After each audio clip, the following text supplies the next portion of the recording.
Hi, welcome to Car Corner. Para sa video na to, titingnan natin kung kamusta na ba ang performance ng Toyota Fortuner Q 2024 after 5 months. So, titingnan natin yung mga different dynamics ng sasakyan. And then, magkakaroon na tayo ng point of view. Magta-drive tayo papunta ng Manila. And then, bigyan ko na rin kayo ng konting tour dun sa pupuntahan namin na hotel sa Mall of Asia. Ang pangalan ng hotel is Lanson Hotel by Mall of Asia.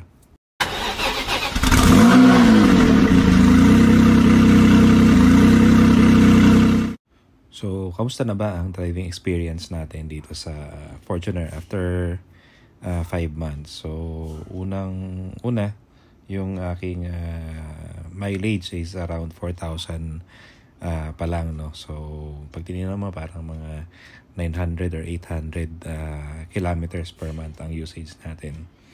Marami na rin akong napuntahan, nasubukan na puntahan. So, may mga expressways and steep climbs and steep downhill, So, nakita natin kung paano mag-perform ang Toyota Fortuner. So, driving experience, I've been, it's been all fun sa pagdadrive ng Fortuner. Wala akong maramdaman na pagod sa pagdadrive. Hindi ako nai-stress sa pagdadrive. So, magandang experience natin. So, yun nga, una, uphill. Nagpunta kami sa Nueva Ecija. May mga uphill climb dun sa may bandang General Lacar, and it went well.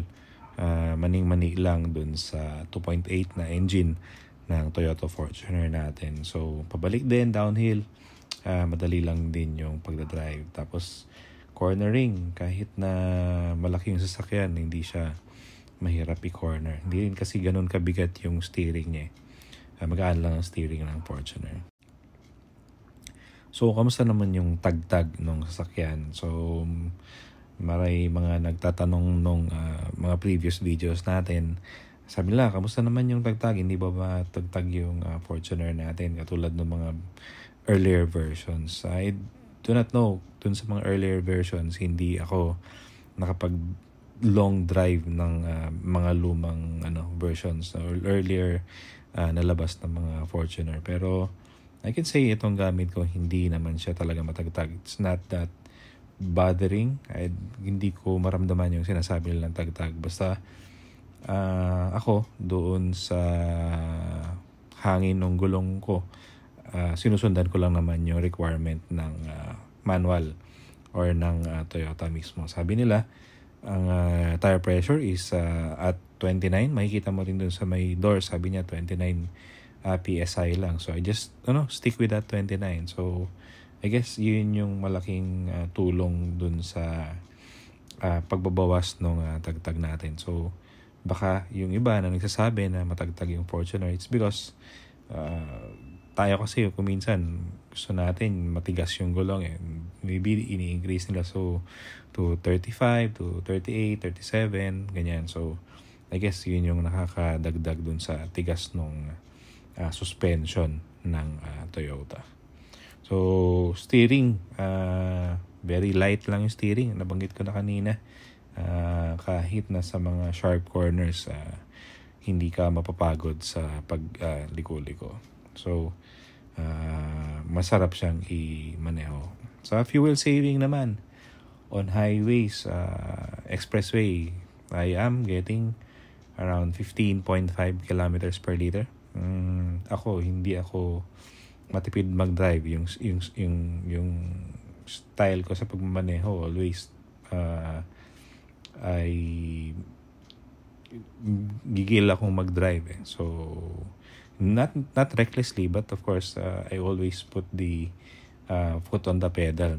Sabi nga nila. So, I'm getting 15.5 kilometers per hour. Sa city driving, I would average around 9.5 kilometers per hour. So, I guess for a 2.8 engine, matipid ang Fortuner. Meron nga palang feature itong Toyota Fortuner natin na hindi ko pa nabanggit on our previous videos. Ito yung tinatawag nila na data communication module. So yung data communication module is parang yung sasakyan, nakakonekta siya sa internet. Okay, so sa network. So may mga important informations ng sasakyan is na feed niya doon sa Toyota application natin. I guess the tawag doon is yung ating My Toyota. Ang tawag niya doon. So, pakita ko sa inyo. Ito. Doon sa My Toyota na yan. So, nakita nyo doon sa sabi niya, doon sa status yan, connected siya. No? So, your connection is active. So, pwede natin tignan yung vehicle status. So, makikita mo kung naka-on ba, naka-off yung engine natin. Makikita mo kung nasaan siya. Last na nakita or last na naging active. Makikita rin natin dyan yung trips, yung kung saan ka nanggaling. Makikita mo siya yung kanyang biyahe. Yung summary. And then you can also locate your car dun sa Find My Car. Ayan, ito. Maganda to sasabihin niya sa'yo kung saan pinahiram mo. Naman, pinahiram mo sa iyong kaibigan. Sabi niya, dyan lang siya sa may kabilang bloke. Pero yun pala, lalagpas siya ng ibang baryo. So, makikita natin dun sa Find My Car. So, meron din siya dito sa may baba ng Find My Car, yung tinatawag na geofence. So, pwede mong iset yung limit lang nung sasakyan mo kung saan mo siya gustong umiikot. Kung halimbawa sa isang area ka, you can set the range to within the 20 kilometer radius, 50 kilometer radius. So pagka yung sinet mo na geofence na yon, lumagpas siya ron, i-inform ka nung application through the email na binigay mo dun sa app na nilagay natin dun sa app. Sabihin niya oy, lumagpas na sa geofence yung sasakyan mo. And also, pag pumasok ka na ulit, after maglobas, mag-i-inform din naman siya, oy, pumasok na siya dun sa geofence mo. So, I think this is a good addition sa mga Toyota Fortuners. So, actually, itong service na to is free for, I think, 2 years only.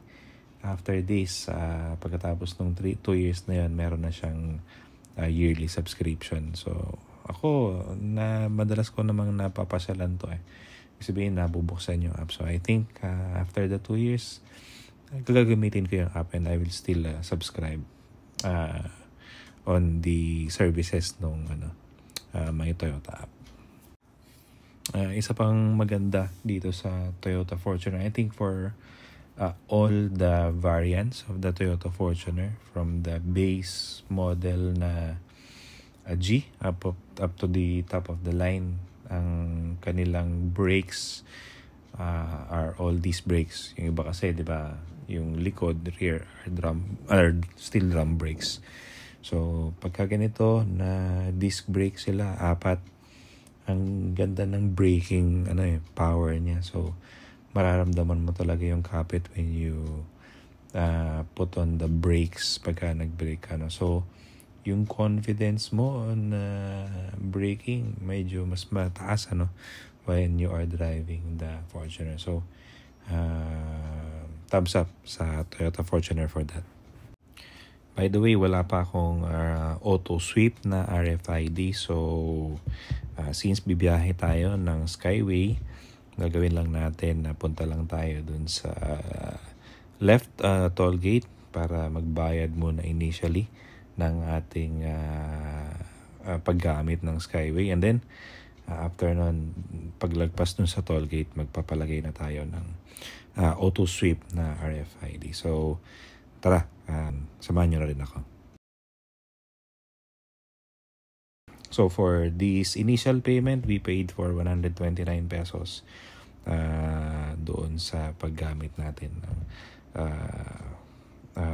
Skyway. And then, dito na tayo pipila. Magpapalagay tayo ng auto sweep. I think mabilis lang naman to. Konting fill up lang and then ilalagay na nila. So, ang auto sweep is libre lang naman yung RFID sticker and the card. Ang kailangan mo lang gawin is to, of course, pay for the initial load. I think ang minimum natin is 500 pesos. No? So, for this time, tingin ko, pa-load na tayo ng 2,000 kasi pagka maglo-load ka sa mga merchants, of course, may mga dagdag yan na service charge, so 10 pesos, 15 pesos. I don't know. Iba-iba yan per merchant. No? So, para less na yung service charge natin, magbigay na tayo ng 2,000 dito. So yan, tingnan lang niya. Kanina sabi ni kuya wala daw siyang pang windshield pero sa nung sinabi ko na hindi pwede sa tint kasi ceramic yung tint natin, nakahanap daw siya ng sticker din for the headlights natin. So yan, titignan niya, lalagyan lang niya. Tingin ko sa kaliwa natin niya ilalagay yung auto sweep, nasa kanan yung easy trip naman. So yan, nailagay na niya.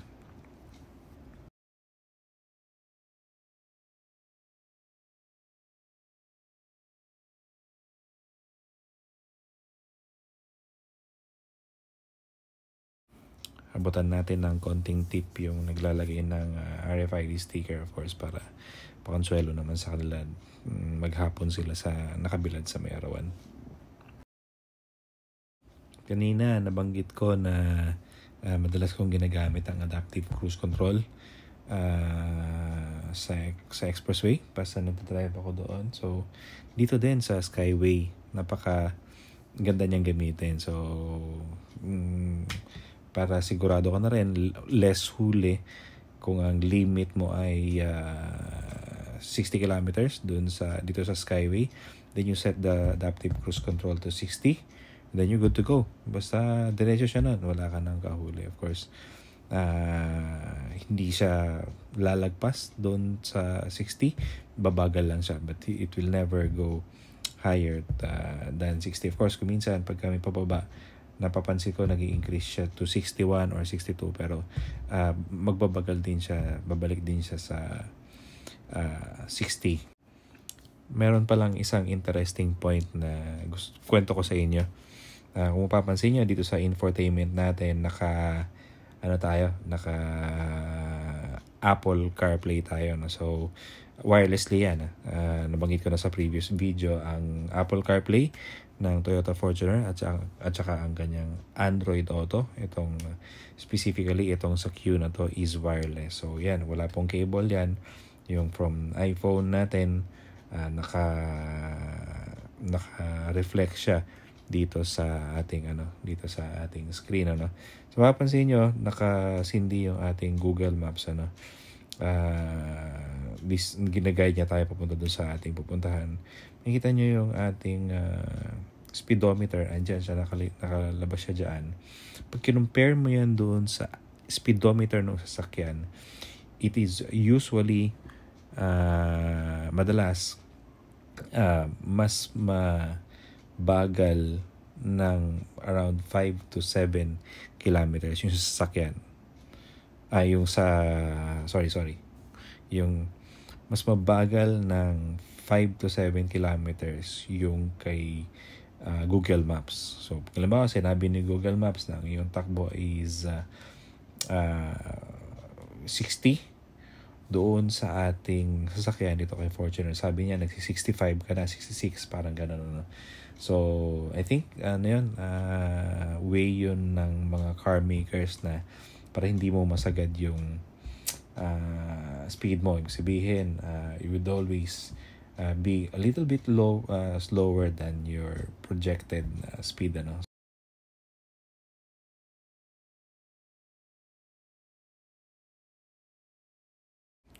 Okay, we're almost here dun sa ating destination. So kakaliwa lang ako dito and then ando na tayo sa Lanson Place by Mall of Asia.